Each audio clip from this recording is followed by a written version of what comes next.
Hi friends, இன்றைக்கி cauliflower chilli செய்யலாங்க. அதுக்கு 2 காலிஃப்ளவர் பூ நான் பெருசாக எடுத்துக்கிட்டேங்க. சுடு தண்ணி கொஞ்சம் வச்சுட்டுங்க, கல்லுப்பும் மஞ்சத்தூளும் சேர்த்து பூவை நல்லா சுத்தப்படுத்திக்கலாங்க. 5 நிமிஷம் கழித்து வடிகட்டிக்கலாம். கார்ன்ஃப்ளவரும் அரிசி மாவும் கொஞ்சமாக சேர்த்திட்டேங்க. 50 கிராம் மசாலுங்க. இது எங்கள் வீட்டு மசால், எந்த கெமிக்கலும் ஆட் பண்ணாமல் செய்கிறோங்க.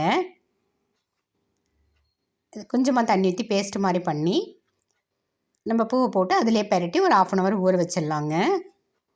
இப்போ தேவையான அளவு எண்ணெய் விட்டு நம்ம பொரித்து எடுத்துக்கலாம். ரொம்ப டேஸ்ட்டாக இருக்குங்க. அவ்வளோதாங்க, ரெடி ஆகிடுச்சி. இது நாங்கள் சில்லறை கடைங்களுக்கு வீட்டுக்கு பக்கத்துலலாம் கொடுத்துட்ருந்தோங்க. இப்போ கொஞ்சம் அதிக அளவு பண்ண ஆரம்பிச்சிட்டோம். ஒரு 8 கிலோ ஆர்டர் வந்ததுங்க. இது சில்லறை மீன் கிடைக்குதாங்க. 1 கிலோவுக்கு 50 கிராம் பேக்கெட்டு. வேறு எதுவுமே நம்ம சேர்க்க தேவையில்லைங்க. இதில் நாங்கள் 1/4 கிலோ 150 ரூபாய் ரேட்டில் கொடுத்துட்ருக்குறோங்க. உங்களுக்கும் தேவைப்பட்டால் நீங்கள் ஆர்டர் பண்ணி வாங்கி டேஸ்ட் பண்ணி பார்த்துட்டு எப்படி இருக்குன்னு சொல்லுங்கள்.